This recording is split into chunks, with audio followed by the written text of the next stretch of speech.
கர்த்தாவே துதிக்கிறப்பா ஸ்தோத்திரிக்கிறோம் ஆண்டவரே. நீ தந்த இந்த நல்ல நேரத்திற்காய் நாங்கள் உங்களுக்கு நன்றி செலுத்துகிறோம் கர்த்தாவே. துதிக்கிறோம் ஸ்தோத்திரிக்கிறோம் ஐயா. மதியான வேலைக்காக நன்றியோடு துதிக்கிறோம். தாகத்தோடு ஆண்டவரே இந்த நாளில் வந்திருக்க ஒவ்வொரு தாய்மாரே நேர் ஆசீர்வதித்து அன்புடைய ஜெபிக்கிறோம்.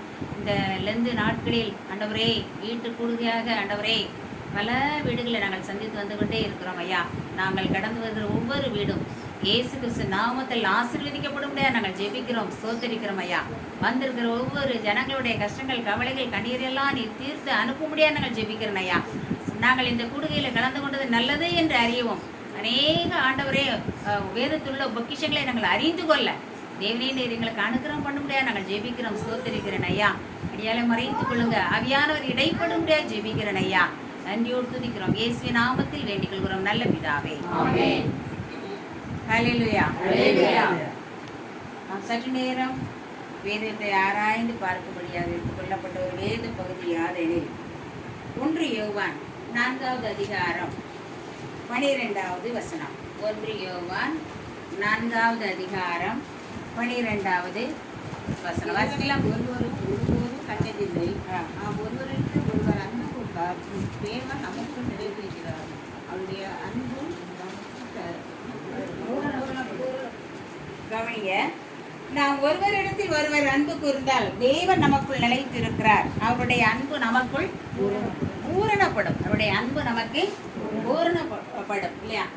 பிதாவாகிய தேவன் தமது ஒரே ஒரு மகனை சொந்த குமாரன் என்றும் பாராமல் நமக்காக என்ன செய்தார்? ஒப்பு கொடுத்தார். காரணம் என்ன? அன்பு. காரணம் என்ன? அன்பு. முதலாவதாக நாம் என்ன செய்யணும் அப்படின்னா ஒரு 5 வித அன்பை குறித்து நாம் பார்க்க போகிறோம். அறியாதவர்களிடத்தில் அன்பு செலுத்தணும். அப்படின்னா அறியாதவர்களிடத்துல கூட என்ன செய்யணுமா? யாரோ தெரியாம நம்ம வீட்டுக்கு வந்திருக்காங்க, அவங்களே கூட என்ன செய்யணும்? கூப்பிட்டு உங்களுக்கு என்ன தேவை ஏது தேவை என்று சொல்லி நாம் பேசி அனுப்புவதில் அன்பு கூறுகிறவர்களாக இருக்க வேண்டும். அறியாதவர்களிடத்தில் என்ன செய்யணுமா? அறிந்தவர்களிடத்தில் அன்பு காட்டுவது போலவே அறியாதவர்களிடத்திலும் அன்பு செலுத்த வேண்டும். கொஞ்ச நாளைக்கு முன்பதாக திருவியபுரத்துல இருந்து ஒரு அம்மா வந்திருந்தாங்க. திருவியபுரம் சர்ச்சில் இருந்து ஒரு அம்மா என்ன செய்தாங்க வந்திருந்தாங்க. அவங்களே எனக்கு தெரியாது, ஆனால் அவங்க வந்தாங்க. அவங்களுடைய ஒரு ஏழ்மையான ஒரு குடும்பத்தை சார்ந்த ஒரு பெண்மணி அவர்கள். அவங்க வீட்டில இருந்து அந்த பக்கமா நடந்து தான் அதனுடைய வேலைக்கு ஒரு வீட்டு வேலைக்கு என்ன செய்யணும் அவர்கள் அவங்க வீட்டுல இருந்து கொஞ்ச நேரம் என்ன செய்யணும், அவங்க வீட்டுல இருந்து ரொம்ப தூரத்துக்கு அப்படி நடந்து போய் தான் ஒரு வீட்டுக்கு என்ன செய்யணும் வேலைக்கு போகணும். இருந்தாலும் இடையில ஒரு ஐயா வீடு வந்த உடனே அவங்கள கிராஸ் பண்ணி ஐயாவே அம்மாவை பார்த்துட்டு போயிடுவோம். வந்தாங்க. எனக்கு யாருன்னே தெரியாது. ஆனால் அவங்க சொன்னாங்க, என்ன வந்தீங்க ஏது வந்தீங்க? இல்லை நம்ம பார்த்தோங்க, சரி வாங்க அப்படின்ட்டு ஒரு இடத்துல அவங்கள உட்கார வச்சு ஒரு 1/2 மணி நேரம் வயது முதிர்ந்த தாய் இல்லையா ஒரு வீட்டுக்கு வேலைக்கு சொல்றாங்க. ஆனால் அவங்களுடைய மனபாரம் எப்படி இருக்கு அப்படின்னா யார்கிட்டயாவது நம்ம என்ன செய்யணும்? கொஞ்சம் பேச வேண்டும். வயது முதிர்ந்த வீட்டில் தனிமையா இருக்கிறவங்க என்ன செய்யணும்? யார்கிட்டயாவது என்ன செய்யணும்? கொஞ்ச நேரம் ஒரு 1/2 மணி நேரம் உட்கார வைத்தேன், பேசினேன். நல்லா அவங்க அதாவது அவங்களுடைய சொந்த கதை, சோக கதை, வருத்த கதை, வறுமை கதை எல்லா கதையும் என்ன செய்றாங்க? அவங்க பேசினார்கள். அதுல ஒரு சந்தோஷம். ஊழியக்காரரிடம் அதை பகிர்ந்து கொள்வதில் அவர்களுக்கு ஒரு சந்தோஷம். நானும் ஒரு 1/2 மணி நேரம் சரி ஒரு ஒதுக்கி கொஞ்ச நேரம் உட்காந்து சோபாவோட உட்காந்து பேசி கொடுத்துட்டு அப்படியே கொஞ்ச நேரம் பேசி முடித்து அனுப்பினேன். அவங்க உள்ள அப்படி சந்தோஷமா போனாங்க. ஹல்லேலூயா. அறியாதவர்களிடத்திலும் அன்பு. நமக்கு வேலை இருக்கும், ஏகப்பட்ட வேலை, ஆனால் ஒதுக்கி வைக்க வேண்டாம். தேவன் இதை என்ன செய்கிறார்? எதிர்பார்க்கிறார். தேவன் என்ன செய்கிறார்? அதை என்ன செய்கிறார்? எதிர்பார்க்கிறார் இல்லையா? அப்போ இப்படி ஒரு அன்பை நாம் செலுத்த கற்றுக்கொள்ள வேண்டும். அன்பினால நம்ம வெல்லணுமா? அன்பினால் என்ன செய்யணுமா? ஒருவன் நம்மை படிவேங்கினாலும் அவங்க வரும்போது அவர்களிடத்தில் நல்ல வேலை செய்ய வேண்டும். ஹல்லேலூயா. இதனால் அவனுடைய தலையில எரித்தலை குவிப்பாய் இல்லையா? நம்ம அதெல்லாம் கற்றுக்கொள்ளணும். நம்ம அதெல்லாம் என்ன செய்யணும்? மற்றவர்களை வெல்ல அன்பை தவிர வர வலிமையான ஆயுதம் எதுவுமே இல்லையா? அன்பை தவிர சண்டை போடுறதோ கூடாது, முகத்தை திருப்புறதோ கூடாது, பகைமை காட்டுறதோ அப்படின்னா நம்ம கிறிஸ்தவங்களே அல்ல. அப்ப அன்பை தவிர ஒரு வலிமையான ஆயுதம் ஒன்றுமே இல்லை. 1 கொரிந்தியர் 13வது அதிகாரத்தில் அன்பை குறித்து சகலத்தையும் சொல்லிக்கொண்டே இருக்காங்க. அன்பு 1 கொரிந்தியர் 13வது அதிகாரம் 7வது வசனத்தில் அன்பு சகலத்தையும் தாங்கும், சகலத்தையும் விசுவாசிக்கும், சகலத்தையும் நம்பும், சகலத்தை என்ன செய்யுமா சகிக்கும். இல்லையா? சகலத்து பெண்களாக பிறந்திருக்கிறா எல்லாத்தையும் நம்ம என்ன செய்யணும், எல்லாம் சாப்பிட்டு சாப்பிட்டு சிங்கிள் அப்படி தூக்கி போட்டு போட்டு போயிட்டே இருப்பாங்க. சாப்பிட்டு கைட்டி டம்ளர் எல்லாம் எங்க கிடக்கும், அப்பதான் கழுவி வச்சுட்டு வந்திருப்பாங்க, நிறைஞ்சிரும். அப்ப எப்படி இருக்கும் நமக்கு? கொஞ்சம் கோவம் வரும். கோவம் என்ன செய்யக்கூடாது, இதுதான் வழி. இதைத்தான் என்ன செய்யணும், நீ பொறுமையா இதுல என்ன செய்யணும், கடந்து செல்லணும். இல்லையா? அங்க முறுமுறுக்கிறதுக்கு நமக்கு என்ன கிடையாது, தகுதி கிடையாது. இல்லையா? அன்பு சகலத்தையும் சகலத்தையும் என்ன செய்யுமா தேவனை நம்ம அதிகமா என்ன செய்ய வேண்டும், சகலத்தை என்ன செய்யணும், நம்பணும். சகலத்தை என்ன செய்யணும், நம்ம சில வேலைகள்ல பெண்கள் வேற விஷயம் கூட நம்பிடுறாங்க. ஒருத்தர் வராங்க, 2 பேர் வீட்டுக்கு வருவாங்க, 3000 ரூபாய்க்கு மிக்சி தாரேன், அது என்னது அயன் பண்ற மிஷின் தாரேன், இன்னும் 4-5 பொருள் தாரேன், 6 பொருள் தருவேன். எத்தனை தருவேன்? 3000க்கு நீங்க வெளில போனீங்கன்னா 5000க்கு மேலாம் அப்படிமா. இந்த மக்கள் ஏமாந்துருவாங்க. கொடுத்து 3000 கொடுத்து என்ன செஞ்சிருவாங்க, வாங்கிடுவாங்க. அவன் வந்த விஷயமா இருக்க மாட்டான், இன்னொரு 3000 பக்கத்துல கலெக்ட் பண்ணிடுவான். நான் இன்னொரு ஞாயிற்றுக்கிழமை வாரேன்பான். அதே மாதிரி அவங்களும் கொடுத்துருவாங்க. இன்னொரு ஞாயிற்றுக்கிழமை என்ன செய்ய மாட்டான், நான் சிசி சர்ச்சில் வந்து நிற்பேம்மா, இது நடந்த காரியம். அக்கா என்ன செய்ய மாட்டான், 3000 6000 போனது எல்லாத்துக்கும் என்ன செய்யக்கூடாது, நிதானத்தை என்ன செய்யலாம் அறியல. சகலத்தை சில நேரம் சகலத்தையும் வீட்டுல வந்து நிறைய கஷ்டங்கள் இருக்கலாம், பாடுகள் இருக்கலாம், உபத்திரவங்கள் இருக்கலாம். கோபத்தை இன்னொருத்தர் மேல என்ன செய்யக்கூடாது, காட்டக்கூடாது. இன்னொருத்தர் மேல என்ன செய்யக்கூடாது, அங்க என்ன வந்துடும், பிரிவினை வந்துடும். எங்க வந்துடும், சகலத்தையும் சகிக்கும். அன்பு என்ன செய்யும், சகலத்தையும் செய்யும். இல்லையா? அன்போடு கூட அன்பு இல்லாமல் உண்மையை போதிப்பது தீமைக்கு வழிவகுமா. அன்பு இல்லாமல் நம்ம ஒரு காரியத்தை நம்ம செஞ்சோம்னா அது எதை கொண்டு வருமா, தீமையை கொண்டு வரும். ஆனால் அன்போடு உண்மையை பேசுவது தவற்றை என்ன செய்யலாம், திருத்திக் கொள்ளும். நம்ம ஒரு நிறுவனத்திலையோ இல்லை பிள்ளைகளோ இருக்காங்க, ஒரு பிள்ளை தவறு பண்ணுது. தவறு செய்வது மனித இயல்பு. ஆனால் அதை திருத்திக் கொள்ள என்ன வகை வேண்டும். ஒரு 10 பேர் இருக்கும்போது ஒருத்தவங்க தப்பு செஞ்சாங்கன்னா 10 பேர் இருக்கும்போது அவங்கள்ட்ட என்ன செய்யக்கூடாது, தனியாக கூப்பிட்டு அம்மா நீங்க செஞ்சது தவறு, அதை மாற்றிக்கொள்ளுங்கள். நல்லா அப்படிதான் டீச்சர் பண்ணி சின்ன தப்பு கூப்பிட்டு தனியாக கூப்பிட்டு என்ன செய்யும், சரி பண்ணுங்க, ஓகே சரிம்மா அப்படின்ட்டு போயிடுவான். திரும்ப அந்த தவறு என்ன செய்ய மாட்டாங்க அவங்க. அப்போ நம்ம என்ன செய்யறோம், அன்போடு கூட சொல்லும்போதே மற்றவர்கள் அதை என்ன செய்வார்கள், ஏற்றுக்கொள்வார்கள். தவறுகளை என்ன செஞ்சுக்குவாங்க, திருத்திக் கொள்வார்கள். இல்லையா? அன்பு மிகவும் வலிமை வாய்ந்தது. நமக்கு அன்பின் நிகழ்ச்சி என்ன அப்படின்னு பாக்குறோம்னா, வாழ்வின் இறுக்கத்தை அன்பு நெகிழ செய்யலாம். வாழ்வின் இறுக்கத்தை அன்பு என்ன செய்யறதா, நெகிழ செய்கிறது. எனவே இறுக்கமா இராதேயுங்கள், இருமாப்பாய் இராதீங்கள். ஒரு அமெரிக்க தேசத்துல கொரோனா காலகட்டத்துல ஒரு அம்மா ஒரு பையன், குட்டி பையன், ஒரு 10 வயசுல ஒரு பையன் இருக்கான். இந்த பையனுக்கு கொரோனா வந்துருச்சு. உடனே கொரோனா வந்தாலே இந்த அம்மா என்ன பண்ணாங்க அப்படின்னா, காரை திறந்தாங்க, அந்த பையனை டிக்கிக்குள்ள போட்டு என்ன செஞ்சுட்டாங்க, அடைச்சிட்டாங்க. ஒரு இறுக்கமுள்ள மனம் இல்லையா, டிக்கிக்குள்ள போட்டு அடைச்சிட்டாங்க. அடுத்து மறுநாள் வந்தது, அவங்களுக்குள்ள என்ன அப்படின்னா தன்னை டெஸ்ட் பண்ண வேண்டும். ஹாஸ்பிட்டல் போறாங்க, எனக்கு கொரோனா இருக்கா அப்படின்னு போயிட்டாங்க. அந்த பையன் அந்த காருக்குள்ளே என்ன செய்யறான், நடக்கிறான். ஆனா அந்த டிக்கிக்குள்ள இருந்து கத்திக்கிட்டே இருக்கான், ஒரு மாதிரி தட்டி தட்டி என்ன செய்யறான், கத்திக்கொண்டே இருக்கான். அது சிலர் என்ன செய்தாங்க, பார்த்தார்கள். பார்த்த உடனே அந்த அம்மா வெளியே வந்த உடனே கேட்டாங்க, இது என்ன சத்தம் எங்களுக்கு கேட்குது. அதெல்லாம் ஒண்ணும் இல்லை, நீங்க அதெல்லாம் கண்டுக்கூடாது அப்படின்னா. இல்ல அங்க இருக்கிறவங்களாம் என்ன செஞ்சாங்க, கண்டிப்பா அந்த டிக்கி நீங்க என்ன செய்யணும், திறந்தே காட்ட வேணும். திறந்தாங்க. உள்ள அந்த பையன் அப்படியே சுருங்கி அப்படியே பசியோட பட்டையோட தட்டி கொண்டே என்ன செய்யறாங்க. அதுக்கப்புறம் சட்டப்படி அந்த நாட்டு சட்டப்படி உடனே அந்த அம்மா என்ன செஞ்சாங்க, கைது பண்ணிட்டாங்க. இல்லையா? இப்படி இறுக்கமுள்ள ஒரு மனமுள்ள தாய் என்ன செய்யறாங்க, இருக்காங்க. நம்ம அப்படி என்ன செய்யக்கூடாது, இறுக்கமா இருக்கக்கூடாது, இருமாமலர்களா என்ன செய்யக்கூடாது, இருக்கக்கூடாது. நாம் ஒரு இடத்தில் ஒரு அன்பு கொண்டால் தேவன் நமக்குள் நிலைத்திருக்கிறார். தேவன் நமக்குள் நிலைத்திருக்கிறார். அவருடைய அன்பு நமக்குள்ள எப்படி இருக்குமா, பூரண அன்புபடும் என்று சொல்லணும். அட்டா பாக்குறோம். முதலாவது என்னன்னா அன்பு. ரெண்டாவது பாக்குறோம் கல்வாரியின் அன்பு. என்ன அன்பு, கல்வாரியின் அன்பு. இங்கிலாந்து தேசத்துல ஒரு கிராமத்துல ஒரு விவசாயி இருந்தார். ஒரு விவசாயி, அவர் ஒரு நாள் லண்டன் மாநகரத்தை சுற்றி பார்க்க வேண்டும் என்று அப்படியே சுற்றி பார்க்க வந்தார். அவருக்கு ஒரு கண்காட்சியகம் இருந்தது. அங்கேயே போய் உள்ள போய் பார்த்தார். பார்த்த உடனே ஒவ்வொரு படமும் அங்க தொங்க விடப்பட்டிருந்தது. ஒவ்வொரு படமும் அதுல இயேசு நாதர் சிலுவையில் அறையப்பட்ட காட்சி அப்படியே வரையப்பட்டு துன்பப்பட்டு கொண்டிருந்தது.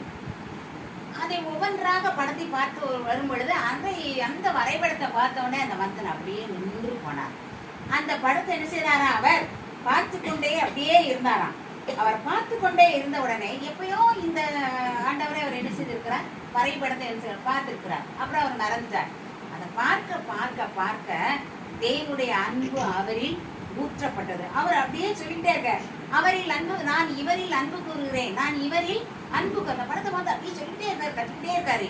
ஆனா பக்கத்துல அந்த ஒரு பெரிய சின்னம்லாம் ஒரு முகத்தோடி விட்டு பாக்குறாங்க. இது என்ன சொல்றாரு, அவர் அன்பு உருக, நான் இவரில் அன்பு கூறுகிறேன், நான் இந்த இயேசுவில் அன்பு கூறுகிறேன் அப்படின்னு சொன்னத அந்த பெரியோர் சின்ன பிள்ளைங்க பார்த்தோன்னே அவங்களும் கத்த ஆரம்பிச்சிட்டாங்க. நானும் இவரில் அன்பு கூறுகிறேன் சொல்ல ஆரம்பிச்சிட்டாங்க. ஹல்லேலூயா. அவங்க தேவனுடைய கல்வாரி அன்பு அனைவரும் என்ன செய்கிறது, உருக வைக்கிறது என்று பார்க்கிறோம் இல்லையா. ஆண்டவரை நேசிக்கும் பொழுது கல்வாரியின் அன்பை நாம் பார்க்கும் பொழுது அது நம்மை உருக வைக்கிறது என்று பார்க்கிறோம். இதில் பார்க்கிறோம் ரோமர் 5வது அதிகாரம் 5வது வசனத்தில், மேலும் நமக்கு அருளப்பட்ட பரிசுத்த ஆவியினாலே தேவ அன்பு நம்முடைய இருதயங்களில் ஊற்றப்பட்டிருக்கிறபடியால் அந்த நம்பிக்கை நம்மை ஒருபோதும் வெட்கப்பட விடாது. அன்பு கவனமா விழித்திருக்குமா, அன்பு எப்படி இருக்குமா, கவனமாக விழித்திருக்குமா. அது என்ன செய்யாதான், உறங்குவதில்லை. உன்னை காக்கிறவர் உறங்குவதும் இல்லை. நம்ம எப்போ உறங்கினாலும் அவர் உறங்குவாரா, உறங்க மாட்டார். நம்ம எழுந்ததுக்கு முன்னாடி ஆண்டவர் என்ன செய்வார், விழித்து பார்த்து கொண்டே இருப்பாராம். களைப்படைந்தாலும் அது என்ன செய்யலாம், சோர்ந்து போகாதான். நெருக்கப்படும் போது அடைக்கப்பட்டவனை போல அது என்ன செய்யலாம், ஒடுங்கி போகாதான். இந்த அன்பு என்ன செய்யாதான், ஒடுங்கி போவதில்லை. அச்சுறுத்தப்படும் பொழுது இந்த அன்பு கலக்கமடையாதான். ஆனால் எரிந்து பிரகாசிக்கிற அக்னி ஜுவாலையை போல கொழுந்து விட்டு எரியும் தீப்பந்தத்தை போல எல்லா எதிர்ப்புகளையும் மேற்கொண்டு பாதுகாப்போடு நம்மை பாதுகாக்கும் அன்பாம். எல்லா எதிர்ப்புகளையும் மேற்கொண்டு பாதுகாக்கும் அன்பு இந்த கல்வாரியின் அன்பு என்று சொல்லப்படுகிறது இல்லையா. என் தேவனே, நாத்துவ நேசரே, நீ முழுவதும் என்னுடையவர் என்று சொல்ல வேண்டும். நீ முழுவதும் என்னுடையவர், நான் உமக்குடையவர் என்று நாம சொல்ல வேண்டும். அடுத்தா பார்க்கிறோம், அன்பில் முதலிடம். அன்பு யாருக்கு ஃபர்ஸ்ட் கொடுக்கணும், ஏசப்பாவுக்கு நாம என்ன செய்யணும், கொடுக்க வேண்டும் இல்லையா. 9வது லூயி மன்னர் பிரான்ஸ் நாட்டை என்ன செய்தாரா, ஆளுகை செய்தாரா. லூயி மன்னர் ஆளுகை செய்தார். இவர் ஆண்டவர் மீது அளவில்லாத ஒரு அன்பு கொண்டிருந்த ஒரு மனிதனாக, மன்னராக ஆட்சி புரிந்தார். அவர் என்ன செய்தார் அப்படின்னா, அவருக்கு திருமணம் நிச்சயிக்கப்பட்டது. அவர் பிரான்ஸ் நாட்டை சேர்ந்தவர். பக்கத்து நாட்டுல ஒரு இளவரசி, அவ மார்கரெட் அப்படிங்கிற ஒரு அம்மாவை அவர் திருமணம் முடித்தார். திருமண நேரத்துல திருமண மோதிரம் என்ன செய்வாங்க, செய்து அன்பளிப்பாக என்ன செய்வாங்க, கொடுப்பாங்க. அந்த திருமண மோதிரத்துல ஃபர்ஸ்ட் என்ன எழுதப்பட்டதா, ஆண்டவர். ஃபர்ஸ்ட் என்ன எழுதுனாங்களா, ஆண்டவர். நம்ம என்ன செய்வோம், அப்படியே மாத்தி மாத்தி என்ன செய்வாங்க, எழுதுவாங்க. இவர் என்ன எழுத, ஃபர்ஸ்ட் எழுத ஆண்டவர், 2வது பிரான்ஸ், 3வது மார்கரெட். என்னுடைய பேர் கூட அதில் என்ன செய்யல. இப்படியாக அவர் அந்த மோதிரத்துல கூட ஆண்டவர் என்ன செய்தார், முதன்மைப்படுத்தினார். ஆண்டவர் என்ன செய்தார், முதன்மைப்படுத்தினார் என்று பார்க்கிறோம். இதுவரை அன்பின் சின்னமாக நாம் என்ன செய்யறோம், சிலுவை என்ன செய்யறோம்னா தரித்து இருக்கிறோம் இல்லையா. உபாகமம் 6வது அதிகாரம் 5வது வசனம், தேவனாய கர்த்தருக்கு முழு இருதயத்தோடும் முழு ஆத்மாவோடும் முழு பலத்தோடு என்ன செய்யணுமா, அன்பு கூறுவாய். முழு பலத்தோட தேவன் என்ன செய்யணுமா, அன்பு கூற வேண்டும். என் மீது அன்பு கூர்ந்தே பலியானி சிலுவையிலே எனக்காய் இரத்தம் சிந்தி கழுவினி குற்றம் நீங்க பாடலாமா. என் மீது அன்பு கூர்ந்தே பலியானி சிலுவையிலே எனக்காய் இரத்தம் சிந்தி கழுவினி குற்றம் நீங்க பிரித்தெடுத்தீர் பிறக்கும் முன்னால், பிரித்தெடுத்தீர் பிறக்கும் முன்னால் உமக்கென்று வாழ்ந்திட ஆராதனை உமக்கே அனுதினமும் உமக்கே ஆராதனை உமக்கே அனுதினமும் உமக்கே. அடுத்தவா பார்க்கிறோம், அன்பு கூர்ந்த தாவீது. அன்பு கூர்ந்த தாவீது எப்படியெல்லாம் அன்பு கூர்ந்தார். ஆண்டவர் வந்து தாவீதை பார்த்து சொல்கிறார், அவன் என் இருதயத்திற்கு ஏற்றவன். நம்ம பார்த்து சொல்வாரா, இவள் என் இருதயத்திற்கு இவள் என் இருதயத்திற்கு ஏற்றவள்னு சொன்னா தேவன் நம்மை உறங்கவே விட மாட்டார். அல்லேலூயா. கொஞ்ச நேரம் நான் தூங்குவான், எழுப்பிடுவார். என்ன செய்வாரு? ஜெபி, என்ன செய்ய, தூங்காத இல்லையா? இதுபோல தேவனுடைய இருதயத்துக்கு நாம் ஒவ்வொரு நாளும் ஏற்றவளாக பிரியமுள்ளவளாக நாம் காணப்பட வேண்டும் என்று தேவனாய் கர்த்தருக்கு விரும்புகிறார். இந்த அன்பு கொண்ட இந்த தாவீது என்ன பண்ணார்? முதலாவதாக ஆண்டவர் மீது அன்பு கொண்டார். சங்கீதம் 18:1 என் பலனாய கர்த்தாவை உம்மில் பலனாய கர்த்தாவை உம்மில் நான் என்ன செய்கிறேன்? நான் அன்பு கூறுகிறேன். சங்கீதம் 42:1 மானாண்டு நீரோடையிலே வாஞ்சித்து கதறுவது போல என் ஆத்மா உம்மை வாஞ்சித்து கதறுகிறது இல்லையா? என் பலனாய கர்த்தாவை உண்மையில் நான் என்ன செய்வேன்? அன்பு கூறுவேன். இப்போ லெந்து நாட்களில் வந்திருக்கிறோம். லெந்து நாட்களில் என்ன செஞ்சிருக்கோம்? வந்திருக்கிறோம். எத்தனை மீட்டிங், ஞாயிற்றுக்கிழமை எத்தனை மீட்டிங் நீங்கள் அட்டன் பண்ணுறீங்க? எத்தனை? 9 மணி சர்வீஸு, இப்போ ஒரு 3 மீட்டிங், நைட்டு 7 மணி. எத்தனை ஆயிடுது? மொத்தம் 5 மீட்டிங். எத்தனை ஞாயிற்றுக்கிழமை எத்தனை மீட்டிங் அட்டன் பண்றீங்க? 5 மீட்டிங். யார் கொடுக்குற பலன்? ஆண்டவருக்கு. நிறைய பெண்கள் அப்படி மீட்டிங் அட்டன் பண்றாங்க, நான் ரொம்ப பாக்குறேன் இல்ல. இதெல்லாம் உங்களுக்கு யார் ஒரு நாளைக்கு 5 மீட்டிங் அட்டன் பண்றீங்க? அப்படி நடந்து வரீங்க, ஒவ்வொரு வீட்டுக்கு நிறைய தூரம்லாம் இருக்குது, நடந்து நடந்து என்ன செய்றீங்க? இது யார் கொடுக்குற பலன்? இயேசு கொடுக்குற பலன். கர்த்தராகிய இயேசு கொடுக்குற. நம்மளுடைய பலத்தால ஒன்றும் என்ன செய்ய முடியாது, ஓடவே முடியாது. ஹல்லேலூயா. பார்க்கிறோம். மானானது நீரோடைகளை வாஞ்சித்து கதறுவது போல என் ஆத்மா உம்மை நோக்கி கதறுறதுனாலதான் ஓடி ஓடி ஆலயத்துக்கு கூட என்ன செய்றீங்க? ஓடி ஓடி வரீங்க. ஹல்லேலூயா. அந்த சில குடும்பத்தின் மீது அன்பு கொண்டவராக இருந்தார். தாவீது சவுலுக்கு பயந்து ஒளிந்த போது தன் பெற்றோரை பாதுகாக்கும்படி காரியங்களை என்ன செய்தாராம்? தாவீதுக்கும் சவுலுக்கும் பிரச்சனை என்ன செய்கிறது? வருகிறது இல்லையா? ராஜா பிரச்சனை வருகிறது. அப்போ கூட என்ன செய்ய, பெற்றோரை பாதுகாக்கும்படி காரியங்களை என்ன செய்தாராம்?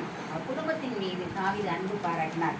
தனக்கு துரோகம் செய்த மகன் மரித்து பொழுது அவர் என்ன செய்தாராம்? கதறி எழுதார். 2 சாமுவேல் 18ஆம் அதிகாரம் 31வது வசனத்தில் அந்த மகன் பெயர் என்ன? மிகவும் அழகுள்ளவன் என்று சொல்லப்படுகிறது. போன் வந்துட்டே இருக்குமா? போன் வந்துட்டே இந்த அப்சலோம் இல்லையா? அவன் இறந்த உடனே இந்த தாவீது அப்படியே கதறி அழுகிறார். அழுது கொண்டு மாடிக்குடியில என்ன செய்கிறாரா? ஏறிக்கொண்டே என் மகனாகிய அப்சலோமே, என் மகனாகிய குடும்பத்தின் மீது என்ன செய்வார்? பகைவனா மாறினார். இருந்தாலும் அவன் மீது என்ன செய்கிறார்? அவர் தன் பிள்ளையின் மீது அன்பு கொள்கிறார் காணப்படார். நொறுக்கப்பட்டவர்கள் மீது அன்பிலே 1 சாமுவேல் 22:2 ஒடுக்கப்பட்டவர்கள், கடன்பட்டவர்கள், முறுமுறுக்கிறவர்கள் யாவரும் அவனோட என்ன செய்தாங்களாம்? கூடிக்கொண்டார்களாம். அவனோட என்ன செய்தாங்களாம்? கஷ்டப்பட்டவங்க, ஒடுக்கப்பட்டவர்கள் தன்னோடு தாவீது என்ன செய்தா? சேர்த்து கொண்டார் இல்லையா? கஷ்டப்பட்டாங்க, ஒடுக்கப்பட்டவர்கள் நம்மோடு என்ன செய்ய வேண்டும்? நாம் சேர்த்து கொள்ள வேண்டும். இந்த சிநேகிதன் மீது என்ன செய்தா? அவர் அன்பு கொண்டார் இல்லையா? யோனத்தான் அவருடைய ஃப்ரெண்ட் யாரு? இங்க சொல்லப்படுகிறது, ஸ்திரீகளின் சிநேகத்தை காட்டிலும் அவருடைய அன்பு எனக்கு மிகவும் பெரியதா இருந்தது இல்லையா? அவ்வளோ ஒரு அன்பு அவர் கொண்டு இருந்தார் என்று நம்ம இங்க பார்க்கிறோம். தாவீதுடைய சிநேகிதனாக இருந்தவர் யோனத்தான். யோனத்தானுடைய ஆத்மா தாவீதின் ஆத்மாவோட எப்படி இருந்ததாம்? ஒன்றாய் இசைந்திருந்ததாம். ஒன்றாய் இசைந்திருந்தது. அவன் மரித்து போது நீ சொல்றார், என் சகோதரனாகிய யோனத்தானே, உனக்காக நான் என்ன செய்கிறேன்? யாவிடப்படுகிறேன். உனக்காக நான், நீ எனக்கு வெகு இன்பமாய் இருந்தாய், நீ எனக்கு வெகு இன்பமாக இருந்தாய், உன் சிநேகம் ஆச்சரியமாய் இருந்தது, ஸ்திரீகளின் சிநேகத்தை பார்க்கிலும் அது எனக்கு அதிகமாக இருந்ததுன்னு சொல்லுவார் இல்லையா? சிநேகிதன் மீது அவர் அன்பு பாராட்டார். அதான் பார்க்குறோம். கஷ்டமான டாபிக் இது, சத்துருக்கள் மீது அன்பு கூறுதல். சத்துருக்கள் 1 சாமுவேல் 24வது அதிகாரம் 17 சவுல் தாவீதை பார்த்து, நீ என்னை பார்க்கிலும் நீதிமான், நீ எனக்கு நன்மை செய்தாய், நானும் உனக்கு. அநேக நேரங்கள்ல சவுல் தாவீதை கொல்ல வகை பார்த்து காடுகளில் மலைகளும் ஓடி ஓடி ஓடிவான். பின்னால் ஓடி ஓடி விரட்டி அவளை கொல்லாம விடமாட்டேன்னு சொன்னாங்க. கடைசியில ஒரு சத்தம் இல்லையா? நீ என்னை பார்க்கிலும் நீதிமான், நீ எனக்கு நன்மை செய்தாய், நானும் உனக்கு என்ன செய்தேன்? நீ செய்தேன்னு சொல்றாரு இல்லையா? சத்துருக்கள் அப்போது கூட தாவீதின் கையில சவுல ஆண்டவர் கொடுப்பார். ஆனா அவரை கொண்டு போட்டாரா? இல்ல. கர்த்தர் அபிஷேகம் பண்ணின தீர்க்கதரிசியை நான் கை போடுவதே இல்லை என்று என்ன செய்தார்? மறுத்திட்டார். தாவீது பகைவர் மேல் என்ன செய்தார்? அவர் அன்பு கொண்டார். இந்த பக்கத்துல இந்த தாவீது என்ன பண்ணார்? தேசத்தின் மீது அன்பு கொண்டார். 2 சாமுவேல் 24ஆம் அதிகாரம் 17 சொல்லப்பட்டது. இதோ நான் பாவம் செய்தேன், இந்த ஆடுகள் என்ன செய்தது என பாரத்தோடு என்ன செய்தாராம், விண்ணப்பம் பண்ணினார். அப்பொழுது வாதை என்ன செய்யப்பட்டது, ஜனங்கள் மீது வாதை பாவம் செய்ததுனால வாதை ஆண்டவரால் கொடுக்கப்பட்டது. ஆண்டவர் அப்புறம் அவர் என்ன செய்ய பிரார்த்திக்கிறார், சொல்ல இதோ இந்த ஆடு என்ன ஆண்டவரை செய்தது என பாரத்தோடு விண்ணப்பம் பண்ணினார். அப்பொழுது வாதை நிறுத்தப்பட்டது என்று பார்க்கிறோம். இப்படியாக நம்ம என்ன செய்ய வேண்டும், தாவீதை போல என்ன செய்வான், அவன் அன்பு கூற வேண்டும். அடுத்ததாக என்னன்னா, எதிரிகளை மாற்றிய அன்பு. எதிரிகளை மாற்றிய ஒரு அன்பு. 1818ஆம் ஆண்டு தென்கடல் தீவுகள் ஒன்றில் ஒரு தென்கடல் தீவுன்னு ஒன்று இருக்கு. அதில் டமாடா அப்படின்னு ஒரு அரசன் ஆண்டு வந்தார். இவர் என்ன செய்தாராம், ஆண்டவராக இயேசுவை சொந்த இரட்சகராக ஏற்றுக்கொண்டு நன்றாக சந்தோஷமாக தன்னுடைய ஆட்சியை அவர் ஆண்டு கொண்டே வந்தார். இப்படி ஒரு இடத்துல ஒரு ஆசீர்வாத நன்மை கிருபைகள் பெருகுதுன்னா அதே லெவலுக்கு ஒரு எதிர்ப்பு என்ன செய்யும், வரும். அது யாரா இருந்தாலும் சரி, எதிர்ப்புகள் என்ன செய்யும், எப்படியாவது சத்து எதிர்ப்பு என்ன செஞ்சிடும், போராட்டங்கள் வந்துடும். இப்படியாக அந்த ராஜாவுக்கு ஒரு எதிர்ப்பு வந்தது. ஒரு கூட்டம் அவருக்கு எதிர்ப்பாக கிளம்பினாங்க. எப்படியாவது இவனுடைய ஆட்சியை கவிழ்க்க வேண்டும், உன்னுடைய ஆட்சி என்ன செஞ்சிடலாம், கவிழ்க்க வேண்டும் என்று அவனோடு போராடி கொண்டே வந்தார்கள். இவர் நினைச்சாரு, யோசிச்சு பாரு என்ன செய்யணும் தெரியல. உடனே தன்னுடைய பிரதிநிதிகள்லாம் கூப்பிட்டான், வேலைக்காரெல்லாம் கூட்டாயப்பா, அங்கே போய் ஒரு 10 பயர் அந்த இடத்துல இருக்கான், அவனை பிடிச்சிட்டு வா, அவனை என்ன செஞ்சுட்டு வா, பிடிச்சிட்டு வா அப்படின்னு சொன்னான். உடனே இவங்க போய் பிடிச்சிட்டு வந்தாங்க. பிடிச்சிட்டு வந்து சிறையில் அடைச்சாங்க. ஆனால் இந்த ராஜா அந்த பிடித்துட்டு வந்த அந்த ஒரு 10 பேர் இருந்தாங்க. அந்த 10 பேரையும் தினமும் கூப்பிட்டு நன்றாய் விசாரித்து விருந்து பண்ணி உபசரித்தாங்க. அல்லேலூயா. பல நாட்கள் வைத்திருந்து அவர்களை விருந்து பண்ணி என்ன செஞ்சாங்களாம், அந்த மன்னர் அவங்களை உபசரித்தாராம். அப்படி உபசரிக்க அந்த எதிரிகள் ஒரு அன்பு பெருக ஆரம்பித்தது. அல்லேலூயா. எதிரிகள் உள்ளம் உடைந்ததாம். எதிரிகள் உள்ள என்ன செஞ்சதாம், உடைந்தது. அவர்கள் துன்மார்க்கத்தையும் விக்கிரத்தையும் விட்டு என்ன செஞ்சாங்களாம், மனம் திரும்பினார்கள் என்று சொல்லப்படுகிறது. அதே மாதிரி ஆபிரகாம் தான் தோண்டிய துறவுகளை பறித்து கொண்ட அபிமெலேக்கு என்பவனுக்கு என்ன செய்தானா, ஆபிரகாம் என்ன தோண்டுவான், துறவுகள் தண்ணீர் தோண்டி தோண்டுவான். அதை யார் அபகரிச்சு கொள்வாங்க, அபிமெலேக்கு என்ன செஞ்சுக்கிடுவாரு, அபகரித்துக் கொள்வார். ஆனாலும் அவனுக்கு விருந்து செய்து அனுப்பினார். எதிரிகளிடம் இவர் என்ன செய்தார், அன்பு பாருங்க. யோசேப்பு எடுக்கும் பொழுது தன் சகோதரர்கள் அனைவரும் இவர் என்ன செஞ்சாங்க, வெறுத்தாங்க. புரியல போட்டுட்டு என்ன செஞ்சுட்டாங்க, போயிட்டாங்க. நாள் ஒன்று வந்தது, அவர்களை பார்ப்பதற்கு தேவன் கிருபை கொடுத்தார், அவர்கள் மீது அன்பு பாராட்டினார். அல்லேலூயா. நாமும் நம்முடைய எதிரிகளில் என்ன கொடுக்கணுமா, அன்பு பாராட்ட வேண்டும். ஸ்தேவான் மீது கல்ல எறிஞ்சாங்க. கொடுமையான தண்டனை, கொடுமையான தண்டனை. அப்படியே நட்டுக்கு நிற்க வச்சிருப்பாங்க, அல்லது ஒரு முழங்கால் போட்டான்னு சொல்லப்பட்டிருக்கு. ஒரு கற்குவியில் நிறைய குமிச்சிருப்பாங்களா, ஒரு 2 அளவுக்கு என்ன செஞ்சிருப்பாங்க. ஒவ்வொரு கல்லா எடுத்து எல்லாரும் என்ன செய்வாங்களாம், எரிவாங்களாம். ரத்தம் சொட்ட சொட்ட சொட்ட சொட்ட கடைசி உயிருக்கு தண்டிக்க ரத்தம் சொட்ட சொட்ட அவர் ஜீவன் என்ன செய்வாங்களாம், விடுவாங்களாம். அந்த சூழ்நிலையிலும் தேவன் என்ன சொன்னாரு, தேவன் அப்போஸ்தலர் 7:60 முழங்கால் படியிட்ட ஆண்டவரே இவர்கள் இந்த பாவத்தை சுமத்தாதிரும், ஆண்டவரே இவர்கள் மீது இந்த பாவத்தை சுமத்தாதிரும் என்று மிகுந்த சத்தமிட்டு சொன்னார். இப்படி சொல்லி அவர் நித்திரை அடைந்தார். இப்படி சொல்லி அவர் நம்முடைய சத்துக்களை என்ன செய்யணுமா, சத்துக்களை சிநேகித்தோம்னா நமக்கு பகையை என்ன செய்யாது, எதிரடி என்ன செய்ய மாட்டாங்க, இருக்க மாட்டாங்க இல்லையா. இவ்வளவாக தேவன் தன்னுடைய சொந்த குமாரன் என்றும் பாராமல் தனக்கு இருந்த ஒரே ஒரு மகனை நமக்காக ஜீவமான வழியாக அவர் ஒப்பு கொடுத்தார். முதலாவது நம்ம என்ன பார்த்தோம் அப்படின்னா, அறியாதவர்களுக்கு என்ன செய்யணும், அன்பு பாராட்ட வேண்டும். 2வது நம்ம என்ன பார்த்தோம், கல்வாய் நன்மை நாம் என்ன செய்யணும், ஒவ்வொரு நாளும் ருசித்து பார்க்க வேண்டும். 3வதாக தேவனிடத்தில் முதலில் அன்பு கூற வேண்டும். 4வது என்ன பார்த்தோம், தாவீதை போல எல்லாரிடத்தில் என்ன செய்யணும், அன்பு கூற வேண்டும். அடுத்து என்ன பார்த்தோம், சத்துருக்களிடத்தில் எதிரிகளிடத்தில் நான் என்ன செய்ய வேண்டும், அன்பு கூற வேண்டுமா. தேவனாவே நம்மை ஆசீர்வதிப்பாராக. ஆமென்.